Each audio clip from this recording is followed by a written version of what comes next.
오늘은 지난주에 제가 그 시간이 다 돼서 못한 거를 마저 하려고 합니다. 예. 지난주에 제가 창세기 그 1장의 그 하나님의 그 경륜에서 천지창조한 것을 말씀을 드렸는데, 그 천지창조한 거로 인해서 하나님의 그 절대적 속성들이 그 나타나서 하나님의 영광이 드러나는 것을 말씀을 드렸죠. 제가 그랬습니다. 하나님의 그 천지창조를 통해서 하나님의 지식, 하나님의 지식과 지혜, 그리고 하나님의 그 전능하심, 하나님의 무한하심, 하나님의 영원하심, 하나님의 현재하심, 이러한 하나님의 절대적 속성들이 드러난 이 천지창조를 통해서 하나님께서 하나님의 영광을 드러내셨다. 그리고 하나님께서 그 도덕적 성품들은 하나님께서 우리를 통해서 드러내시길 원하시는, 그래서 그것을 우리 속에서 내주하시는 하나님께서, 주님께서 공급하신다. 제가 그러한 요지로 지난주에 제가 설교를 했습니다. 오늘은 지난주에 그 시간상 못했는데, 그래서 하나님이 창세기 1장 1절에 태초에 하나님이 천지를 창조하셨느니라 했을 때, 과학자들은 많이 그 도전을 했죠. 우주는 언제, 그럼 1장 1절에 태초에 하나님이 천지 창조하셨는데, 그 우주가 언제 시작을 했느냐, 언제 시작했는가, 이것에 대해서 많은 과학자들이 많은 얘기들을 했지만, 그 중에 가장 유력한 게 영국의 그 천체 물리학 박사 그 스티븐 호킹 박사님이시죠. 그 이미 이제 돌아가셨지만, 그때 그 병을 앓고 계셔서 휠체어를 탔던 분이에요. 스티븐 호킹 박사, 영국 분이신데, 그분이 1990년도에 우리나라를 내한해서 서울대에서 강연했는데, 요 강연 요지를 내가 신문을 내가 스크랩한 거, 그거를 내가 스크랩한 내용을 내가 여기다가 적어 놓은 겁니다. 그분의 강연의 요지가 뭐냐. 우주는 150억 년 전에 빅뱅, 대폭발, 빅뱅에서 시작을 했다. 그분이 이걸 말씀을 해요. 그러니까 이 얘기가 되면, 하나님께서 태초에 천지를, 우주를 창조했는데, 그 태초가 어디냐? 태초 전에, 우주를 창조하기 전에는 영원인데, 영원에 계셨던 하나님이 이 우주를 딱 시작할 때, 스타트할 때, 그때가 바로 태초란 말이에요. 그때가 태초라고 하는 베레시트가 시작한다 이 뜻이거든요. 시작한다. 그때가 언제냐? 그때 태초가, 이 과학자 이분의 말씀을 따르면은 지금으로부터 약 150억 년 전, 그때가 태초라고 봐야 되는 거예요. 태초. 그리고 이 하나의 은하에는, 이 우주에는 은하들로 모여 있죠. 은하들로. 하나의 은하에는 약 1000억 개의 별들로 이루어져 있고, 우주에는 크고 작은 은하가 또 1000억 개가 넘게 흩어져 있다라고 하는 거예요. 하나의 은하에 별이 1000억 개. 근데 이 우주에는 그 은하가 1000억 개가 흩어져 있다. 이렇게 돼 있어요. 이거 얼마나 큽니까, 이게. 아인슈타인의 일반 상대성 이론이 맞는다면 시간은 시작이 있어야 한다. 이게 호킹 박사님의 주장이에요. 아인슈타인 박사가 일반 상대성 이론을 창시했는데, 그 이론이 맞다면 시간은 반드시 시작이 있어야 한다. 시간은 모든 물리학 법칙이 붕괴되는 특이점에서 시작되었다. 호킹 박사가 이걸 말씀한 거예요. 그 시간이 언제 시작되냐? 특이점에서 시작됐는데, 이 특이점이라고 하는 것은 우리가 지금 이 물리학 법칙이 성립이 안 되는 곳이 특이점이었다 이거예요. 그럼 그 특이점은 어떤 것이 특이점이냐? 빅뱅하기 전에 모든 은하계가 한 점에 모여 있을 때, 그때 밀도가 무한대였을 것이다. 무한대. 이것을 과학자들은 특이점이라고 한다. 여기서 빅뱅과 함께 시간이 시작되었을 것이다. 요만큼 모든 은하계가 한 점물이 있었다라고, 한 점에 모여 있었다라고 하는 거예요. 요게 특이점이라는 거예요. 여기서 빅뱅이 터지면서 은하들이 쫙 퍼지면서 시간이 여기서 시작되었을 것이다. 이렇게 얘기하는 거예요. 태초의 아주 짧은 시간하고 10 가로 열고 10 43초 가로 닫고 이렇게 되어 있어요. 이 이전에는 물리법칙이 성립이 안 된다. 태초의 아주 짧은 시간. 요 시간에는 물리법칙이 성립이 안 된다. 그래서 빅뱅으로 설명이 불가하다 이거예요. 빅뱅하기 그 전에는 뭐예요? 우리가 성경 말씀으로 봤을 때 영원이죠, 영원. 영원은 빅뱅으로도 설명이 안 되고 물리법칙도 먹히지가 않는다라고 하는 거예요. 그래서 과학자들은 지금 우주는 빅뱅으로 150억 년 전에 시작을 했는데 그 빅뱅 이전의 상태를 지금 알려고 무척 노력을 하는 거예요. 그 빅뱅 이전의 상태, 우리가 성경적으로 말하면 영원이죠, 영원. 그 상태를 이해하려면 일반 상대성 이론과 불확정성 양자 이론을 결합시킨 중력의 양자 이론이 필요하다라고 하는 거예요. 빅뱅 이전의 영원 상태를 알으려면 일반 상대성 이론만 가지고 안 되고 여기다가 불확정성 양자 이론, 양자가 불확정성이라고 그래요. 요즘 양자를 제가 영상을 보는데 이게 양자 중첩이다, 뭐 양자 얽힘이다 이렇게 뭐 과학자들이 얘기를 하는데 양자는 불확정성이에요.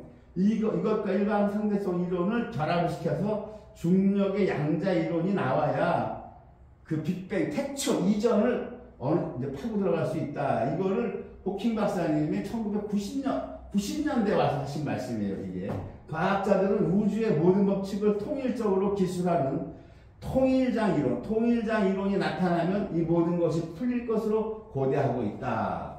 이렇게 해서 이제 이것은 1990년대에 이게 그러니까 인류가 존재 이후로 이 엄청난 발전이 우주의 태초를 지금 캐고 들어가고 태초 이전에 그전은 어떤 상태냐?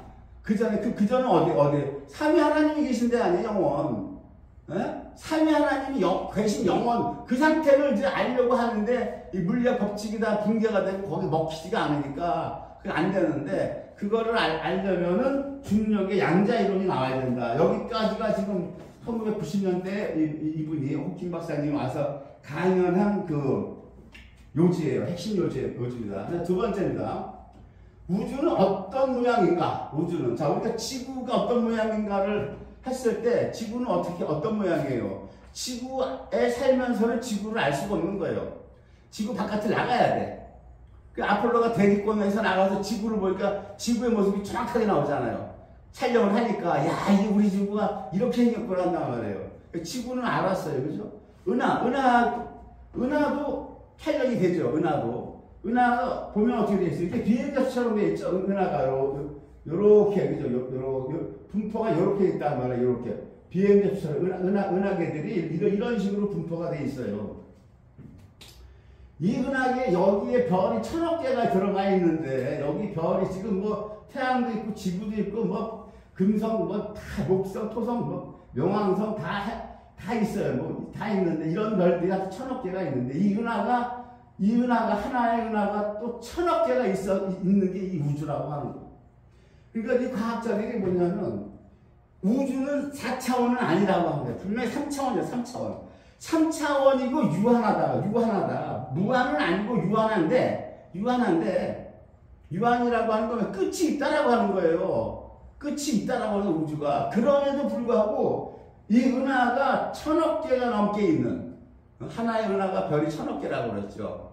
이 하나의 은하가 아니라 이 은하가 1000억 개가 넘게 있는 이 우주니까 분명히 우주는 유한하고 3차원이지만 워낙 광활하게 넓어서 우주를 보려면 우주 바깥에 나가서 봐야 돼. 나갈 수가 없는 거야. 예? 지구는 지구 바깥에 나갔잖아요. 지금 대기권에서 찍었잖아. 아폴로가. 은하도 은하 밖에서 은하를 관측을 하잖아요. 근데 우주는 우주 밖을 나갈 수가 워낙 광활한 우주를 나가서 이 우주의 모습을 볼 수가 없는 거예요. 지금. 그리고 과학자들이 이 우주는 그는 어떤 모양이겠는가. 이거가 이제 많은 퀴즈를 갖고 있었는데 미국의 천재 수학자들이 만든 미국의 클레이 수학 연구소라는 곳이 있는데 클레이 수학 연구소에서 2000년 5월 지금으로부터 24년 전이죠. 2000년 5월에 이 클레이 수학 연구소에서 이분들이 프랑스 파리에서 밀레니엄 수학 7대 난제 안 풀리는 문제 7개를 제시하고 이 7개의 문제들은 각 문제들은 전부 이 수학과 과학의 발전에 중요한 단서가 되는 문제가 되는데 이게 안 풀리는 거예요. 너무나 난제라 밀레니엄 7대 난제로 선정을 했어요. 선정은 프랑스 파리에 가서 이 난제들을 제시하고 선정을 했고 하나의 문제에 100만 달러의 상금을 걸었고 이 공모는 기간 제한이 없는 거예요. 기간 제한. 그러니까 이 문제를 언제까지 풀어서 제시해라. 이게 없는 거예요. 안 풀리는 문제니까 워낙 난제니까 공모가 기간 제한이 없는 거예요. 그냥 언제든지 풀리면 제시하라는 거예요. 풀리면. 그리고 그 사람 어떤 사람이든지 이 문제를 풀면은 그는 그 자기 논문을 국제 학술지에 게재하고 2년 동안 다른 수학자들이 이거를 2년 동안 검증 과정을 거쳐서 이것이 오류가 없다고 판단이 되면 현상금 100만 달러를 지급하는 거예요. 100만 달러 우리나라 돈이 약 한 문제당 13억이 되는 거예요. 한 문제당 13억인데 그 문제를 그 미국의 수학자들이 그 4권 클레이 수학 연구소에서 4권 문제가 7문제인데 첫째가 버츠와 스거노턴 다이어 추측이라는 문제예요. 두 번째가 호지 추측, 세 번째가 네비어 스톡스 방정식, 네 번째가 프레카르의 추측이고, 5번째가 PDMP 문제예요. 6번째가 리만 가설의 문제고, 7번째가 양밀식 이론과 질량 간극 가설이. 내가 인터넷에 찾아 들어가 보니까 이렇게 문제가 이렇게 있더라고. 7개 문제가. 이게 안 풀린다라고 하는 게 네로라고는 수학자들이 못 푸는 거야. 못 푸니까 하버드대 수학 교수도 못 풀고 옥스퍼드대 수학 교수도 못 풀어.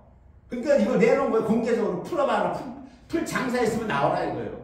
이 문제 풀려야 된다 이겁니다 지금.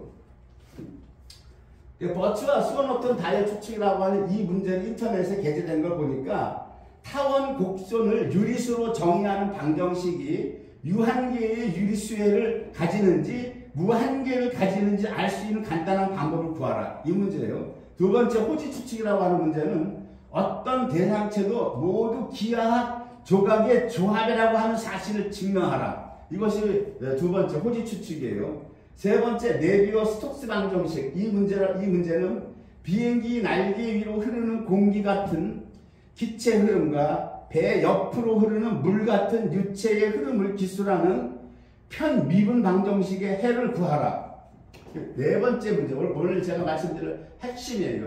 프랭카르의 추측인데, 프랭카르라고 하는 이분은 프랑스의 수학자, 물리학자, 천문학자인데 노벨 물리학상 후보에 49번이나 올라간 당대 최고의 학자인데, 이분이 인터넷 찾아보니까 1854년에 출생했어요. 1854년에 출생했다라고 하는 건 우리 조선조로 따지면 철종이 제위 5년째예요. 철종 제위 5년째. 강화도 총각 업어와가지고 저 왕위로 올리잖아, 철종. 그래가지고 철종 제위 5년에 이분이 출생해가지고 1912년에 돌아가셨으니까 1910년에 한일합방 했자. 우리가 일본에 먹혔단 말이에요. 1912년이니까 우리가 일본에 먹히고 2년이 지났죠. 1912년 이렇게 되는 게 이때 이제 돌아가신 분인데, 이분의 문제가 풀리면 우주의 모양이 풀리는 거예요. 이분이 어떤 추측을 내세웠냐? 우주가 3차원이니까 어떤 하나의 밀폐된 3차원 공간에서 모든 밀폐된 곡선이 수축되어서 하나의 점이 될 수 있다면 이 공간은 반드시 원구니까 이게 보니까 동그란 농구공처럼 농구공 원구로 변형될 수 있다. 이것을 증명하라고 하는 거예요. 이것이 프랭카르의 추측이. 이것이 증명이 되면 우주는 농구공처럼 모양이 되는 거고, 이게 증명이 안 되면 뭐예요? 안 되면 우주는 아닌 거예요. 모양이. 이걸 증명하라 이 얘기하는 거예요. P 대 NP 문제 5번째. 알고 보면 쉬운 문제가 답을 알기 전에도 쉬운 문제인지 증명하라. 이것이 그 문제예요. 그다음에 리만 가설. 6번째. 리만 가설은 독일 수학자 리만이 제기했는데 아직까지도 풀리지 않는 난제다. 어떤 복소수로 만들어진 함수가 0이 되는 값들의 분포에 대한 가설. 이거를 풀려고 하는 거예요. 이것이 풀리면 소수점으로 된 암호 체계는 전부 다 풀린다라고 하는 거예요. 암호 체계는 뭐 군대에서 사용하든지 뭐 어디서 뭐 통신에서 사용하든지 암호 체계에서 소수점으로 들어가는 암호 체계는 무용지물이 된다. 이런 거고. 양밀시 마지막 7번째 양밀시 이론과 질량 간극 가설. 이 문제는 뭐냐면 양자 물리학에서 나온 원자 양 밀시 이론과 질량 간극 가설을 수학적으로 입증하라. 이렇게 7가지 문제인데 이것이 난제예요. 그러니까 페카레 추측이나 이런 이 문제들이 장장 지금 얼마 동안 안 풀렸냐? 100년 동안 안 풀린 거예요, 이게. 이분들 말을 들어보니까 100년 동안 안 풀린 거예요. 그래서 오죽하면 이 미국의 그 클레이 수학 연구소에서 이것을 이제 내놓은 거예요.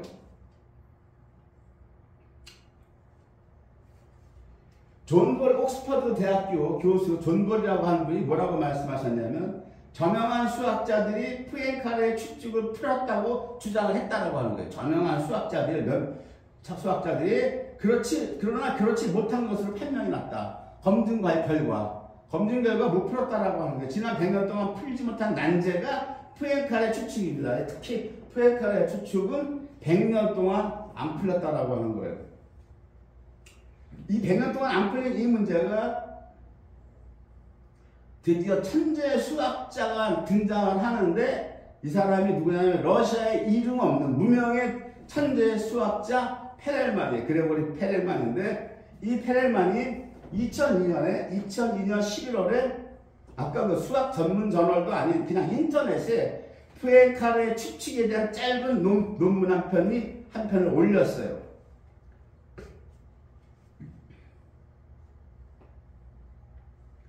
콜롬비아 대학교 교수 존 모르건 이분이 하는 말은 그 논문을 보고 뭐라고 말했냐면 페렐만의 논문에서 그는 기본적인 개념을 얘기했는데 그가 하고 싶은 말은 이 개념들을 이용하면 푸엔카레의 추측을 증명할 수 있다고 확신한다는 것이었습니다.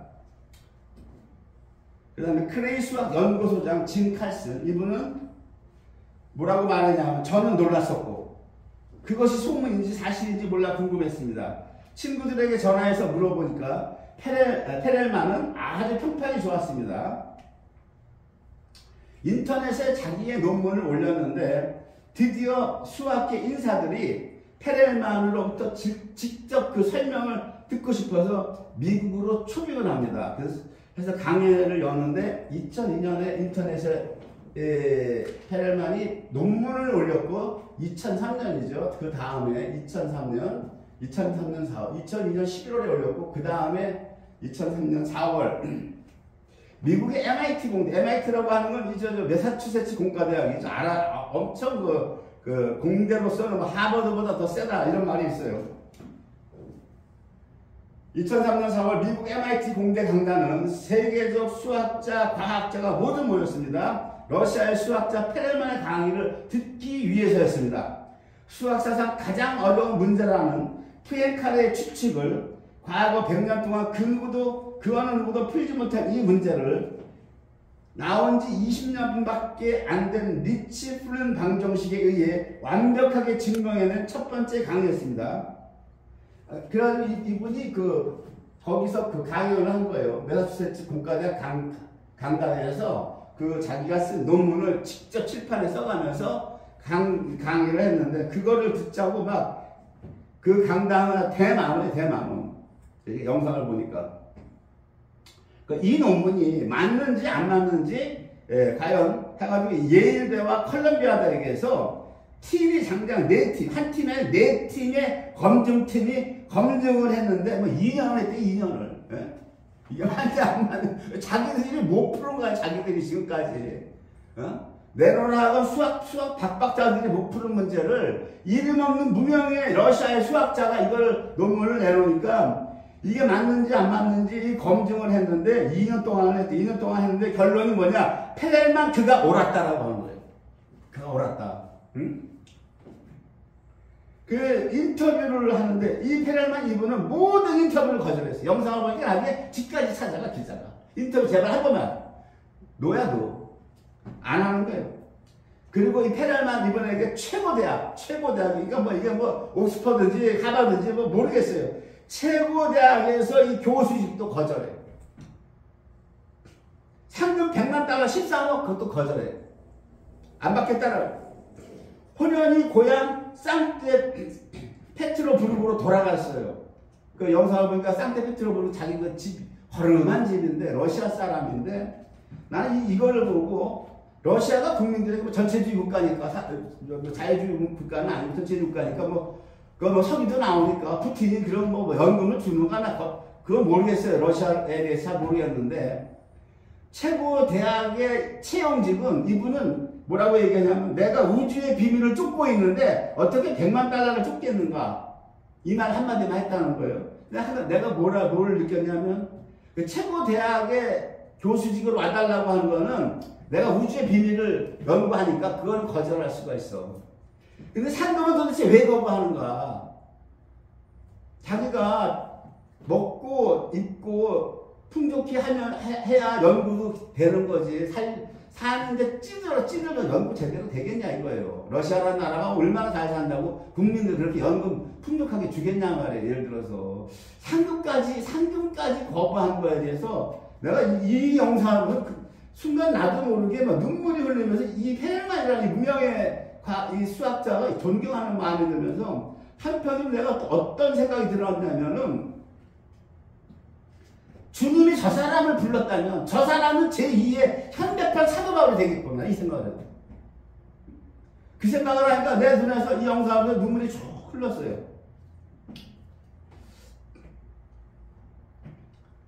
(9월 22일부터 28일까지) 일주일 동안 인천 송도에서 뭐 로잔대회 총합 종교통합 음료 그거를 한다고 그래요.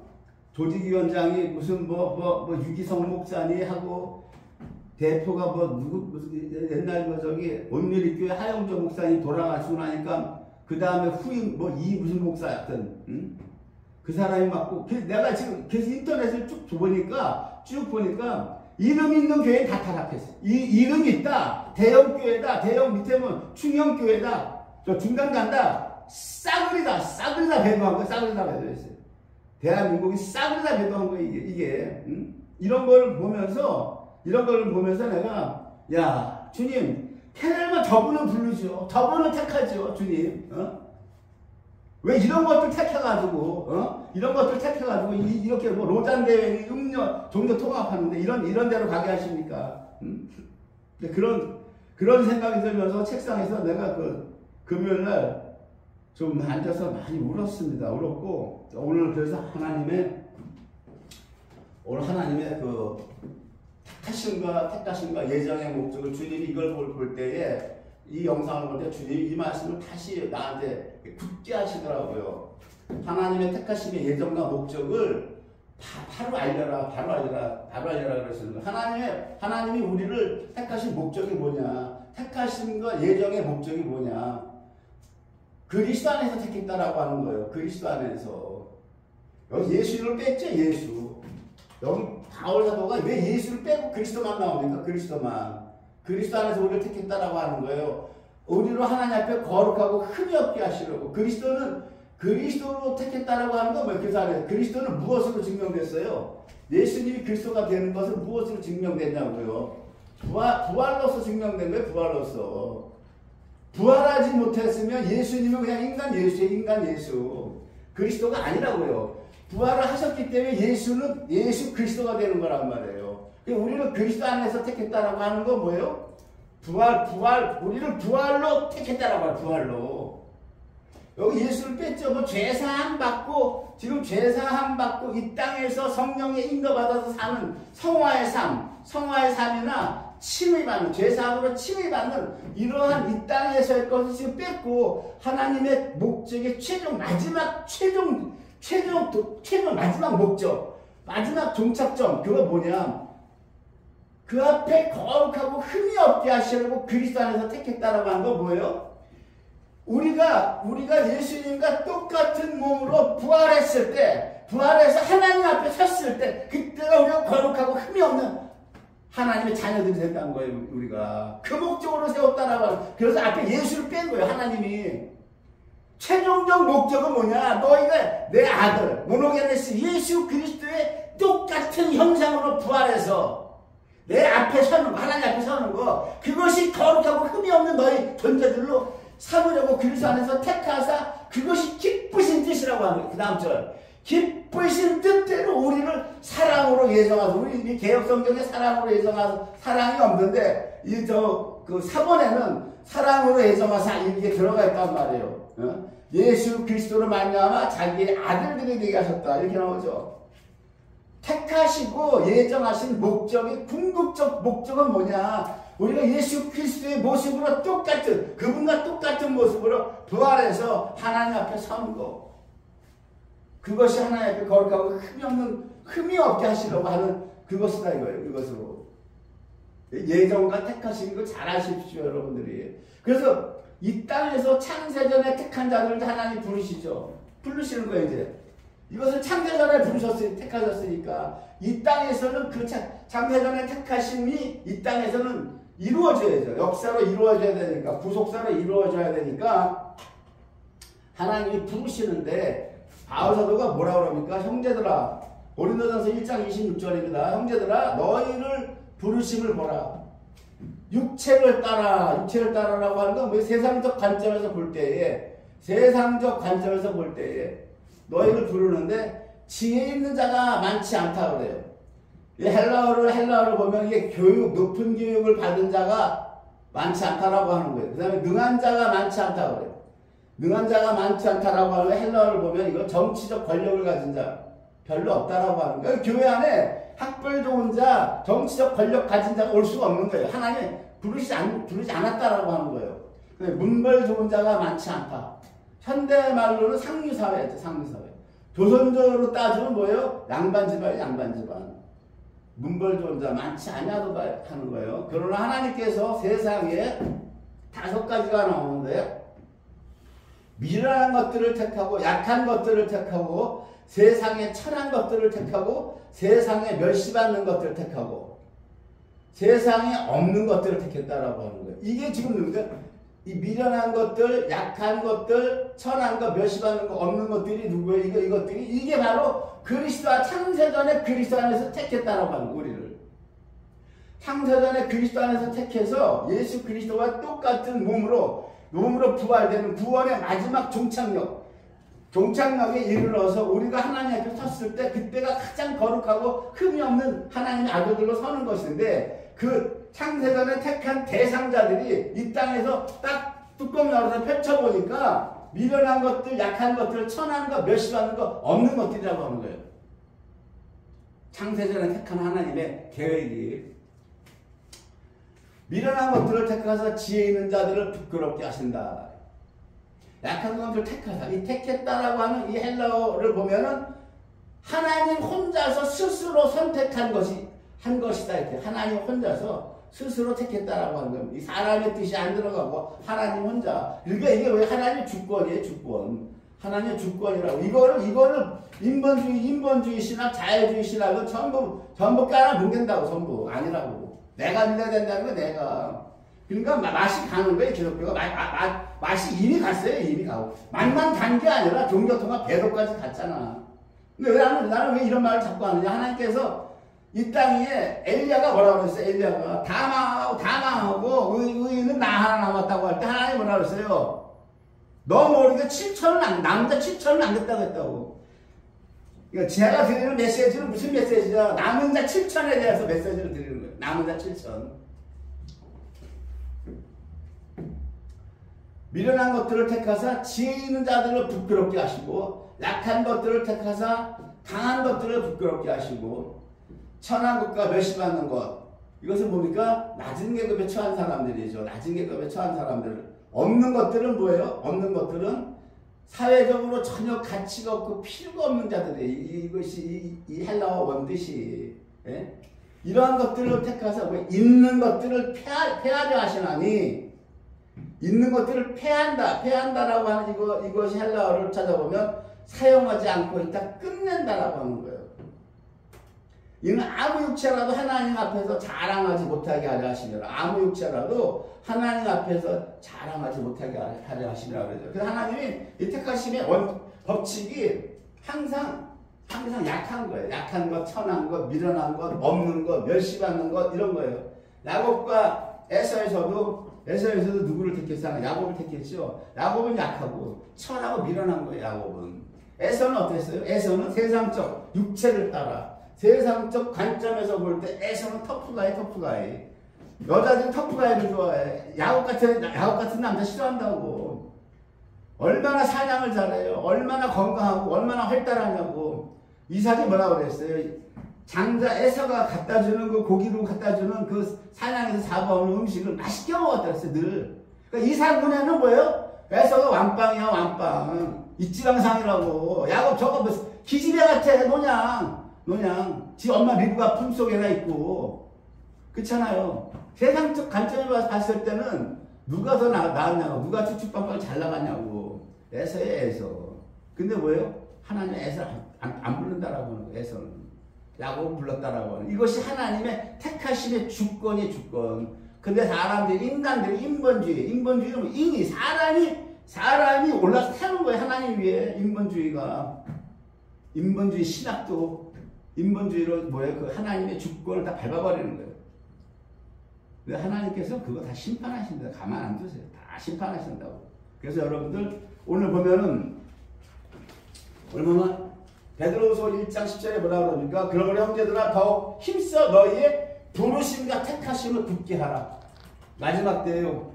택하심과 부르심을 굳게 하라고 하는 겁니다. 견고하게 하라. 확실하게 하라. 이 헬라어 굳게 하라고 하는 이 베바이안이라고 하는 이 뜻은 부르심을 견고하게 하라.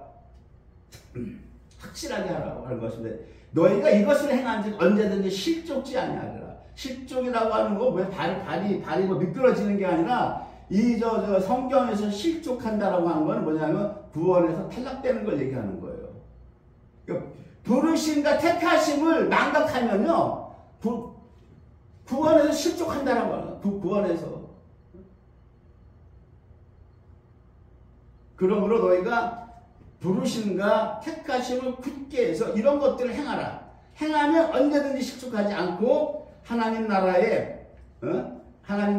들어가게 넉넉히 들어가리라 그런단 말이에요. 그래서 우리가 택하심과 부르심을 입은 자들은 이것을 행하라. 이것을 행하라는 게 어떤 거 행하라고 하는 겁니까? 이것이 믿음의 덕에 지식의 절제의 인내의